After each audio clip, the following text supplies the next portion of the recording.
Hello guys, Jurassic here. Today we're going to be learning how to make a moon inside of Blender. So to start off, we're going to click on the General tab here, and we need to delete our default cube, so click on the Delete key and get rid of them.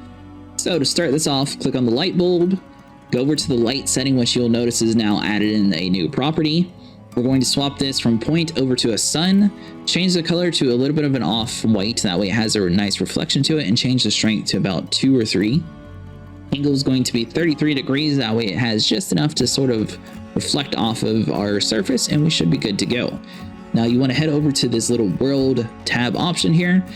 I like to have ambient occlusion on because it makes it look a little bit more realistic. If you have this turned on and keep your factor at 1, even if you have no light at all, the moon is always going to be lit. So you want to change your factor to about 0.34. So just click and drag or type it in manually, whichever way you want. And that's basically it for what we need to change inside of our area. One thing that I will say is going to be a little bit easier is we're going to add in a sphere, but we're going to use a plane as a background. That way we don't have to change our world color. However, if you want to just change the world color, you can do that here. So to add in our sphere for the moon, you do Shift A, go to Mesh, do a UV sphere. Depending on how high end of a computer you have, you can crank this up or keep it a little bit lower. I'm going to use 96 by 64. If you're on a lower end system, you might want to try 64 by 32 if it crashes. And if you zoom in, you'll notice how it has sort of like a checkered feel to it. We'll be able to fix that, so even if you do have a lower UV sphere, we got you covered. So click off. If you accidentally click off before you get to that menu in the bottom left, then you'll have to re-add the sphere. But once you're here, right click on it, click on Shade Smooth. That way it'll be completely smooth no matter which one you chose. On the wrench icon, add in a modifier, and we're going to add in a subdivision surface. And we're good. Now, just so you guys know, if you click 0, it'll snap in the camera view, but it's not actually going to be looking directly at our moon. So to fix this, we're going to hold Control Alt and 0, and it's going to snap the camera over to the sphere object, which we're going to be calling our moon. So now we can add in our background, so do Shift A, Mesh, Plane, RX 90, that way it's facing us. Click on the S key, click on the Z key, and notice it's going to be the blue line, so you can sort of click and drag however high or however small you want. S and X is going to be for the red lines, so we'll drag it out like so. Now if we click on 0, it's going to have a background, that we don't have to change our world settings. So click and drag, and you'll notice it's sort of chopping our world in half right now. Click on G, and then Y, and it's only going to move it on this little green line here. And you'll see the different colors there. That's going to determine the different axes if you guys are trying to figure out which one you need to use. We'll color the plane black, that way it looks like it's outer space, and we'll be good to go. Now, one thing I like to personally turn up is the frames per second. So under the output properties, which is going to look like this little printer icon here, I typically do a frame rate of 60. You can keep it 24 if you want, and I normally do PNGs, that way it has a transparent background. However, we're doing black this time, so it doesn't matter if you chose PNGs or a proper video. And this is also where you can change your resolution and aspect ratios and all that fun stuff. All right, so now that we got all that situated, we're going to head over to the shading tab. And we're going to start off with our plane, since it's going to be nice, quick, and simple.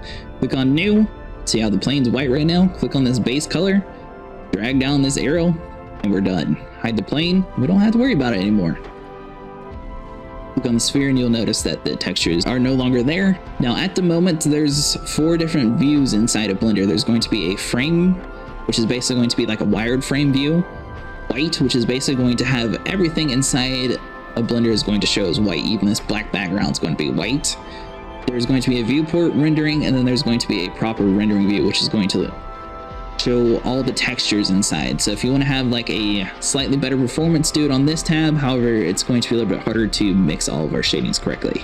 So I do recommend keeping on the 4th tab, even though it loads a little bit slower. So now we got all that situated. Click on New, and this is going to now link down to this website will be in the description down below. However, we're going to be using NASA's UV map to determine our moon's color and our moon's displacement. So click on the download options, then you can pick whichever one you want. The higher the resolution, the better it's going to look. So this first one is going to be called iRock, and the second one is going to be called IDEM. So once you have those downloaded, you'll be good to go. You only need one of each. So now we got all that situated, we're going to start off by adding in a image texture. So hold Shift A, and it's going to pop up this little search menu, and I typically just type in image. And it'll pull up this image texture, plug the color into the base color, and you'll notice it's going to automatically turn to this like purple color. So click on open and search for wherever we just downloaded our iRock. We're going to keep everything default on this guy because he's going to be set up completely. And notice it takes a couple seconds, but it does eventually fully materialize how we wanted it to. And you'll see the sun has like a little bit of a glow to it, but I feel like that makes it look a little bit more realistic that way. Alright, so we got a second BSDF, which means we're going to need a mix shader. So Shift A, search and type in mix. This guy is going to basically be the plug between these two. That's the way we're able to get everything situated. So this shader from the mix shader is going to be plugged into our surface, and our original BSDF is going to go into shader 1. The second node is going to be plugged into the bottom shader. That way we have both of them connected, and it's going to mix into the shader. So it looks a little bit better if you change the base color of the second BSDF to black. That way it loads properly. So we'll lower this down and notice how it went from like super bright to like this nice dark flipped feel to it. But you'll notice that nothing's actually like sticking out. It sort of looks flat. So that's why we needed to download the displacement node. So we're going to do Shift A, search, and then type in displacement. Place U here. And we're going to need another image node. So you can either do Shift A and add it again, or Shift D to duplicate this guy.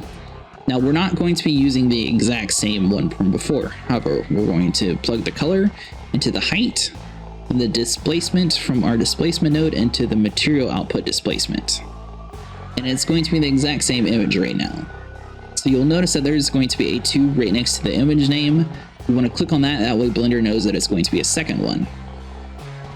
Now one thing to keep in mind, if you're not in the full rendered view, if you swap over to the third one, it's going to look a little bit different. So I want to show you guys what it actually looks like on this side.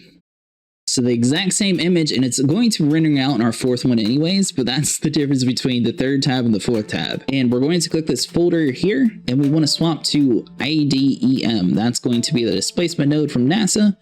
So we'll click on confirm, and then it's going to load in the different textures for that. So the mid-level, I found 5 for the mid-level, and the scale to be about 6.6 looks the best. So one thing that does make it look a little bit nicer is if you take the specular from our second node and turn this all the way off, because that way it doesn't add in that second shine to it. So now that we have all of that, to make it look like a proper moon, we are going to need to add in a color ramp in order to make it give like the 3D feel to it. So we're going to need to add in a layer weight node, so just type in weight, and we're going to need to add in a color ramp, so just type in color. We need regular color ramp, so you go to here. So face rig goes to factor. Face rig is going to be the bottom one, factor there. Color from here goes into the factor of our mix shader. And I found dragging this first guy in between 0 and POS and U to about 9.82 looks the best. Now another thing you do want to do inside of our IDEM texture is the color space from sRGB, swap that over to non-color. So now we had all that set up, click on the layout tab, and you want to make sure we are on the fully rendered view. That way we can see how everything's set up. Make sure we add in our plane and our background, click on 0, and you'll see the camera icon here. So if we click on N, that's basically going to pop up this little transform menu. So with the camera selected, we can add keyframes here. So if we drag the bottom up a little bit, and if you want to have the camera zoomed out so it's right around here, for example, you want to right click on your location and click on search keyframes. Then on frame 110, if you want to have it like slowly bring it in, that way it's full screen like I had in the beginning, right click and search keyframes. And now the camera is going to go from frame 1 to frame 110 and slowly zoom in. It is going to look a little messed up since it is such a detailed image, but don't worry, once it's in the rendered view, it'll clear up. It's just while it's trying to procedurally generate everything inside of this original viewport space.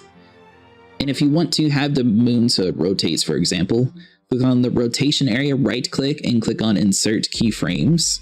That way it remembers on frame 1 and then frame 90 if you want to have everything super crazy, like 10, 20, 30, that way just to show off that you can do it. Right click on the rotation, click insert keyframes, and it is going to look a little messed up if we play it, so we can just sort of do it on our own. You can see the moon slowly rotating. Might change the light output just a little bit to a darker yellow, or brighter yellow, sorry. Something right around there, that way it looks like a moon. I think it looks pretty cool. So if you want to have it capped at 120, for example, just do 120 there, and that way it doesn't try to render out the rest of the frames. So once again, under the print tab, you can have it so you set up PNGs, your output is wherever you want to save your files to. Frame rate, I typically do 60 on everything. If you want it slowed down, you can lower that down if you want. I think 60 looks the best, that way you can change it in post. Alright guys, well that's going to be it for today. If you guys enjoyed, make sure you like and subscribe, and follow if you guys want to see a new Blender creation every Friday.